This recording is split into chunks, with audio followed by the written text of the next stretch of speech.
Hey guys, so if you guys didn't know, if you watched last week's video, you would already know what today's video is, without looking at the title, of course. Last week I told you that this week's video would be a NXT TAKEOVER Toronto and SummerSlam 2019 results video.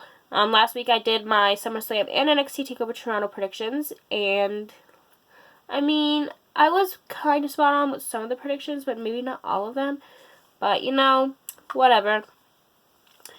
So I'm not going to waste much time. I'm just going to get started with the NXT TAKEOVER Toronto results. So the first match was the Street Profits, which is Angelo Dawkins and Montez Ford, versus the Undisputed Era, which is Kyle O'Reilly and Bobby Fish, for the NXT Tag Team titles. The Street Profits won and retained their titles in 16 minutes and 55 seconds. However, apparently Montez Ford, who is the legal man when they won, pinned the illegal man, which was Kyle O'Reilly, I think he pinned. But Bobby Fish was actually the legal man. But, you know. But yeah, they still won. Although Montez Ford did not pin the legal man. He pinned the illegal one of Undisputed that was supposed to be in, if that makes sense. But yeah, they still won anyway, so that's good. I really couldn't care less who won, because I love both of these teams. So, cool. Next match was Io Shirai defeated Candice LeRae by technical submission in not 16 minutes, 15 minutes. Like the tag team title match, I didn't care who won this women's match, because I freaking love both of these women. I love both Io Shirai and Candice LeRae, so. But that match was really good too. Next match was a triple threat match for the NXT North American title. The match lasted 17:24, like 17 minutes and 24 seconds, with Velveteen Dream winning, defeating Pete Dunne and Roderick Strong. So Velveteen Dream retained his title. The next match is Shayna Baszler versus Mia Yim for the NXT Women's title. Of course, Shayna Baszler won.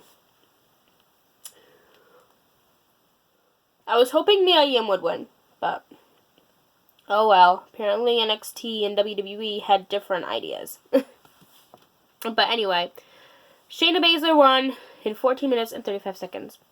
And the final match was a 2 out of 3 falls match for the NXT title.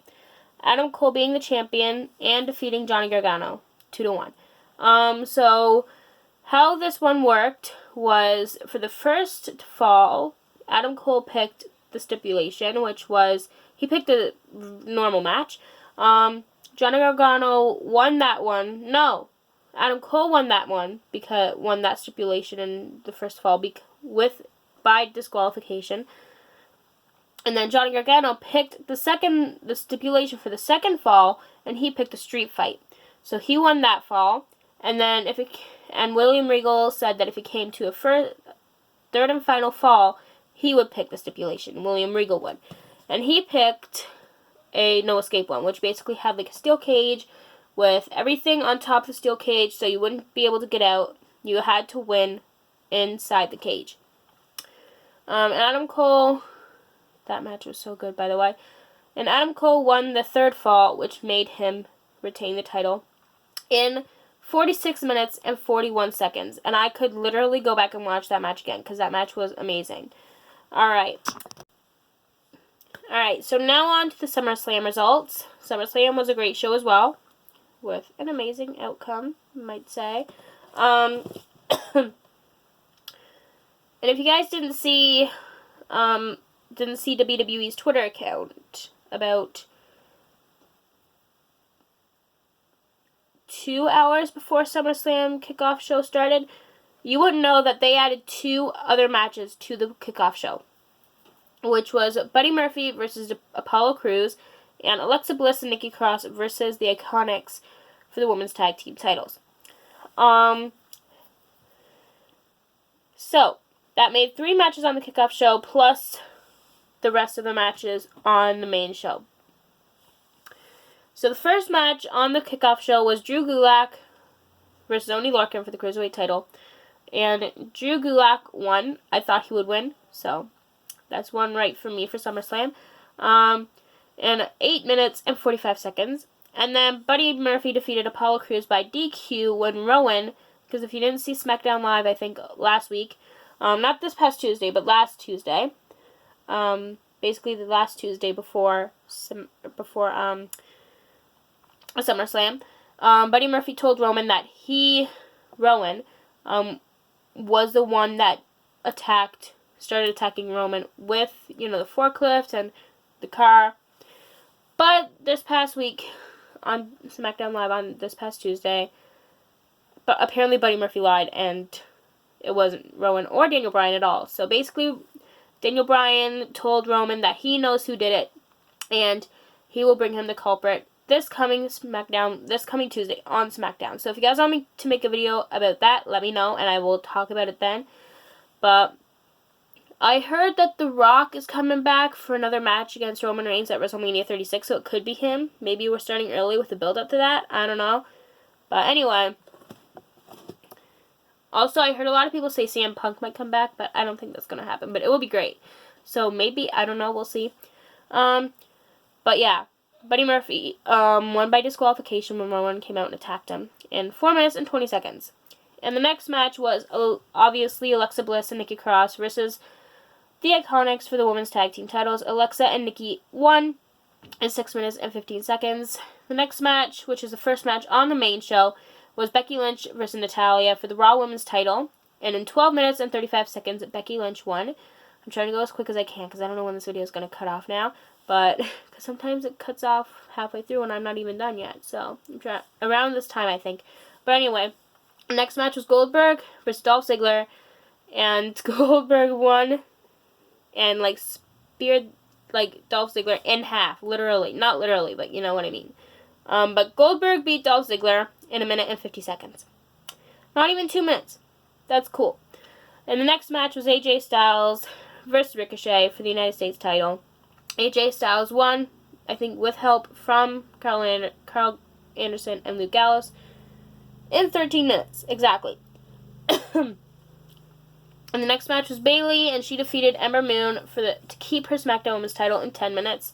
Kevin Owens defeated Shane McMahon, which is great, because if Kevin lost, he would have had to quit WWE, and Elias was a special guest enforcer. So Elias had to try and do whatever he could to help Shane win, but he didn't succeed. And Kevin Owens ended up winning in 9 minutes and 20 seconds, so he keeps his job. And I'm very happy about that, because I'm not a fan of Shane or Elias at all, whatsoever. And the next match was Charlotte Flair, and she defeated Trish Stratus. I can't even speak English right now. Oh my gosh. Charlotte Flair defeated Trish Stratus by submission in 16 minutes and 40 seconds. And apparently that was Trish Stratus's retirement match. But apparently I've heard someone say somewhere that Trish Stratus said herself after that match that she wants to come back for one more match against Alexa Bliss or something, which I would like to see. So I don't know if that's her real retirement match or not, but we'll see. The next match was Kofi Kingston versus Randy Orton, and that match ended in a double countout, which means Kofi Kingston kept his WWE title, and the match ended up being 16 minutes and 45 seconds. And how it ended was Randy Orton basically was talking shit and staring down at Kofi's wife and kids, and it ended in a double countout, and then Kofi beat the crap out of him. So the next match was The Fiend Bray Wyatt versus Finn Balor. Can we just talk about Bray Wyatt? It's like The Fiend's new entrance. I am obsessed. Anyway, of course The Fiend won. I think everyone knew he was going to win. And the match was 3 minutes and 25 seconds. And the final match, which I'm very happy about, that's a fly, which I'm very happy about the outcome of this last match, is Seth Rollins versus Brock Lesnar for the Universal title. The match literally felt like 5 minutes, but it was actually 13 minutes and 25 seconds. Even with bruised ribs and stuff, and after coughing up blood a couple weeks ago, Seth Rollins still managed to beat Brock Lesnar to become the new Universal champ, and I am so freaking happy, because if you don't know, Seth Rollins is my dude. I freaking adore him, so I'm very happy he won. So that is it for this week's video. Those are all of the results. Let me know if there's any matches you wish would happen differently, what outcomes you would like to see that didn't happen, you know? Like, would you like to see Finn Balor win instead of Bray Wyatt? Brock Lesnar win instead of Seth Rollins, which I would not want to see Brock win. I don't really like him at all. Can't stand him. No shade to him, like, as a person, but, like, as a wrestler, nah. Anyway, subscribe if you haven't already. Give this video a thumbs up if you enjoyed it, and I will see you guys sometime next week for another video. Bye, guys.